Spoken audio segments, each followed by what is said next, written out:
সুবিধা মানে ক্যামেরাগুলো আরও অনেক আগে চালু করা ছিল, দরকার ছিল। কারণ ওই ক্যামেরাগুলো থাকলে সবাই কিন্তু নিয়ন্ত্রণে থাকবে, গাড়িগুলা নিয়ন্ত্রণে থাকবে। যে অটো ক্যামেরাগুলো যে মামলা হলে সবাই সতর্ক থাকবে। এখন তো কেউ সতর্ক নাই, পুলিশ দেখলে গাড়ি স্লো করে, বা কেউ 100 চালায়, কেউ 150 চালায়, এভাবেই চালাইতেছে, যাই যেমনি মন চায়, কেউ মানতেছে না। ক্যামেরাগুলো থাকলে কি আপনার ওই নিয়ন্ত্রণে থাকবে, একটু গতিটা কম থাকবে আর কি, সবাই ভয় করবে। কারণ আমাদের মালিক তো আমার জরিমানা, স্পিড মামলা তো মালিকে দেয় না, স্পিড মামলা দেওয়া লাগে আমাদের। আচ্ছা, তো এই ক্যামেরার যে মামলাটা সেটা তো আসলে আমাদের মোবাইলে SMS চলে আসে। SMS এর মাধ্যমে তো আমরা জানতেই পারি যে কি হয়েছে, প্লাস এই যে মামলাগুলো যদি খেতে থাকে মানুষ আস্তে আস্তে সচেতন হয়ে যাবে। আমরা ঢাকা শহরে যেসব জায়গায় এই ক্যামেরা অন হয়েছে ওসব জায়গায় আমরা দেখতে পারি যে মানুষ কিন্তু অটোমেটিক্যালি নিয়ম মানছে, সব জায়গায় নিয়ম মেনে চলতেছে। তো এরকম যদি আসলে মানুষের ভিতরে একটা ভয় বা ভীতির সৃষ্টি হয়, মানুষ অটোমেটিক্যালি নিয়মটা মানতে বাধ্য। প্রথমত সড়ক দুর্ঘটনার প্রবণতা কমবে। আমাদের এই ঢাকা চট্টগ্রাম মহাসড়কে যে সড়ক দুর্ঘটনা একটা নিত্য নৈমিত্তিক ঘটনা। এই ক্যামেরা যখন চালু হবে তখন গাড়ি নিয়ন্ত্রিত স্পিডে চলবে, নিয়ন্ত্রিত স্পিডে চলার পরে সড়ক দুর্ঘটনাটা কমবে। সে ক্যামেরা চালু হওয়াতে আমরা রোডের মধ্যে যথেষ্ট পরিমাণ নিরাপদ বোধ করি এখন। তার কারণ হচ্ছে আগে যে দুর্ঘটনাগুলো ঘটতো এগুলোর কোনো ডকুমেন্ট পাইতো না।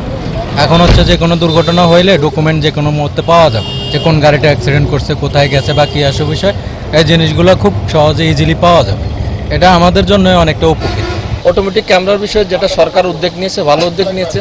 কারণ বিভিন্ন ক্ষেত্রে আমাদের অ্যাক্সিডেন্টটা হয় মানে কভার ভ্যানের কারণে। কভার ভ্যানটা যদি লাইন শৃঙ্খলাভাবে যদি করা হয়, বা পরিবহন যদি এক সাইড করা হয়, পরিবহন যদি একটা সাইড করা হয়, তাহলে গাড়ির যাতায়াতটা সুবিধা হবে আর স্পিডটা মোটামুটি নিয়ন্ত্রণ থাকবে।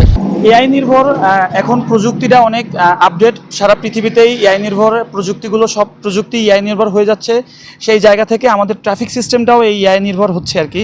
অলরেডি আপনারা জানেন যে ঢাকা মেট্রোপলিটন পুলিশে এআইয়ের ব্যাপক একটা প্রসার হয়েছে এবং এই এআইয়ের মাধ্যমেই ঢাকাতে ট্রাফিকটা পরিচালিত হচ্ছে এবং এতে ঢাকাবাসী অনেক সুফল পাচ্ছে। সেই জায়গা থেকে আমাদের হাইওয়ে পুলিশের আমাদের ঊর্ধ্বতন যারা কর্তৃপক্ষ আছে তারা আমাদের এই মহাসড়কগুলোতেও এই প্রযুক্তির মাধ্যমে তারা এই প্রসিকিউশনগুলো তারা দিতে চাচ্ছে। তো সেই জায়গা থেকে আসলে যাতে কোনো উল্টো গাড়ি না চলতে পারে এই মহাসড়কে, তারপর ওভার স্পিডে যাতে কেউ গাড়ি না চালাতে পারে, কাগজপত্রবিহীন যেসব গাড়িগুলো আছে, ভেহিকেলগুলো আছে, এগুলো যাতে এই মহাসড়কে না চলতে পারে।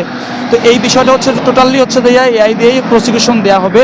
এটা আসলে আমাদের জন্য উপকার হবে, হাইওয়ে পুলিশ আমরা যারা ফিল্ড লেভেলে আছে আমাদের জন্য যেভাবে উপকার হবে, জনসাধারণের জন্য উপকার হবে। এবং এই মহাসড়কে যারা গাড়ি চালাবেন তারা যখন এটা বুঝতে পারবেন যে এরকম মামলা হচ্ছে, তখন তারাও আসলে নিয়ন্ত্রিত অবস্থায় বা কাগজপত্র আপডেট করে বা উল্টো আসলে গাড়ি চালাবে না। যে আমাদের মহাসড়কে ইতিপূর্বে বেশ কিছু ক্যামেরা স্থাপন করা হয়েছে, বিশেষ করে ঢাকা চট্টগ্রাম মহাসড়কে বাংলাদেশ পুলিশ তথা হাইওয়ে পুলিশের উদ্যোগে একটি প্রজেক্টের মাধ্যমে স্থাপন করা হয়েছে। সেখানে 1400-রও বেশি, প্রায় 1425 থেকে 27টা ক্যামেরা আমাদের ইনস্টল করা হয়েছে।